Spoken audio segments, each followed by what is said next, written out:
सारे प्रश्न UP PCS की परीक्षा में पूछे गए थे और इसमें जब ऑप्शन देखते हैं अभ्यर्थी तो कंफ्यूज हो जाते हैं। तो कुछ ऐसे ही प्रश्न देखते हैं, जैसे कि ये क्वेश्चन है, रिंगलमैन स्केल का प्रयोग किसके घनत्व मापन में होता है? तो अक्सर लोग इसका जो आंसर है गलत कर देते हैं। फिलहाल इसका जो आंसर होगा वो धुआं रहेगा, ठीक है, ऑप्शन ए। और एक प्रश्न ये भी आता है कि किस स्थान पर भारत में प्रथम नगर निगम स्थापित किया गया था? तो पहली बार जो नगर निगम स्थापित हुआ था वो मद्रास में हुआ था, ये भी ध्यान देना। ये सारे आंसर मैं आपको ऑफिशियल आंसर किसे बता रहा हूँ। 3 अवस्थाओं का सिद्धांत, सामाजिक विकास की 3 अवस्थाओं का सिद्धांत मूलतः प्रतिपादित किया गया था ऑगस्ट काम्टे के द्वारा, ठीक है, ये भी याद रखना। अगला क्वेश्चन आपका ये पूछा जाता है कि स्टैचू ऑफ पीस ये भारत के किस राज्य में अवस्थित है? तो अक्सर इसका उत्तर लोग गुजरात कर देते हैं, जो कि गलत हो जाता है। सही जवाब इसका है राजस्थान, ऑप्शन बी, ठीक है। तो स्टैचू ऑफ यूनिटी है गुजरात में, स्टैचू ऑफ पीस कहाँ पर है? राजस्थान में है।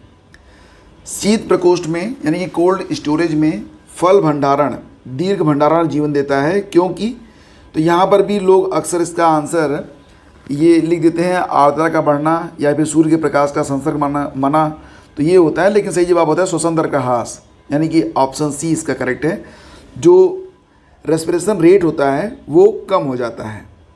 अगला होगा आपका, कौन सा विधेयक राज्यसभा में प्रथम बार प्रस्तावित नहीं किया जा सकता है? राज्यसभा में प्रथम बार प्रस्तावित नहीं किया जा सकता, कौन सा? ये होता है धन विधेयक, यानी कि ऑप्शन बी इसका करेक्ट है। अगला है कि 2050 के लिए नेट ज़ीरो लक्ष्य के संदर्भ में कौन सा कथन सही है? तो देखो, कई बार इसका जो पहला ऑप्शन है इसको भी लोग सही मानते हैं कि इसका मतलब है कि देश को 2050 तक उसके उत्सर्जन को 0 तक नीचे लाना होगा, तो ये गलत होता है।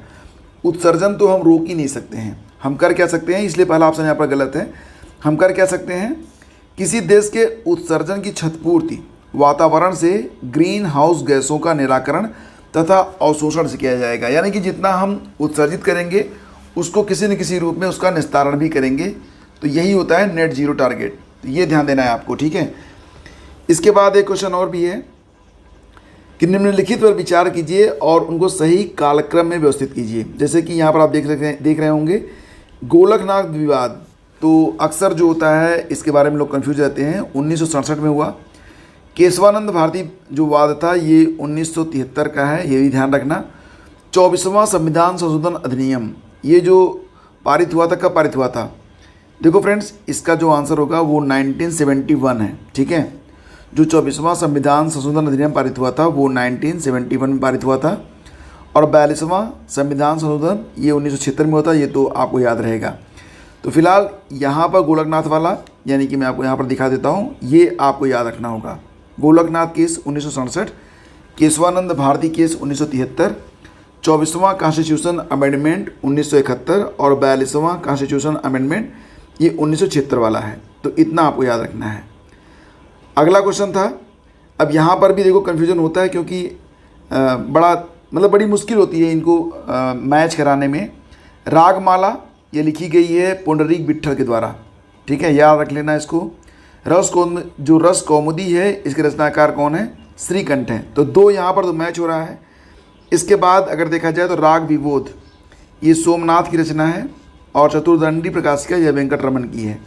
तो इस प्रकार से आप इसको मैच करा सकते हैं, बशर्ते आपको रटना पड़ेगा, ठीक है, क्योंकि इसमें 2 तो मैच हो जाएंगे तो फिर अगले में दिक्कत हो जा रही है। चलो आगे बढ़ते हैं। हाँ, एलपीजी का मुख्य अवयव अक्सर लोग मेथिन पे चले जाते हैं, ये भी गलत हो जाता है। सही जवाब इसका ब्यूटेन रहेगा।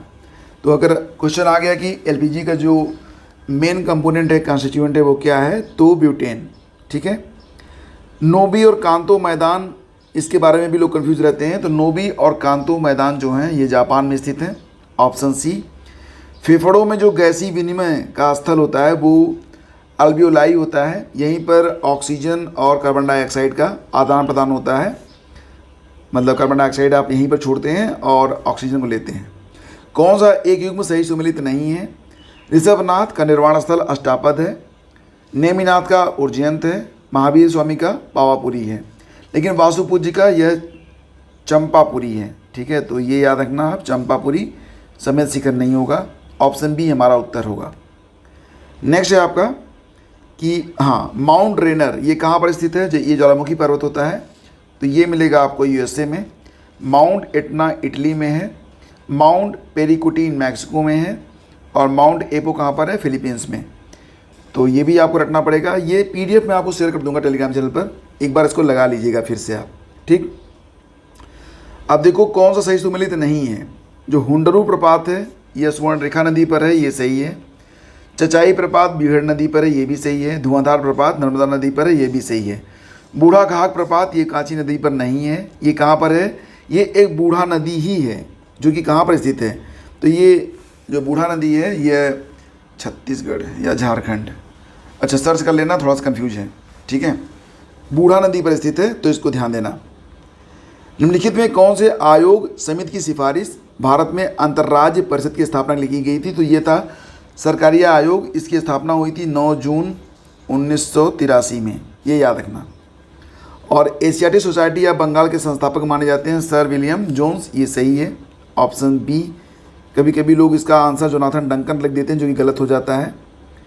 फिर ये देखो अंतिम प्रश्न होगा, राज्यों का गठन ये कब किया गया था? इसको यहीं पर देख लेते हैं। जैसे कि गोवा का गठन हुआ था 1987 में, तेलंगाना 2014, झारखंड 2000 और हरियाणा 1966 में।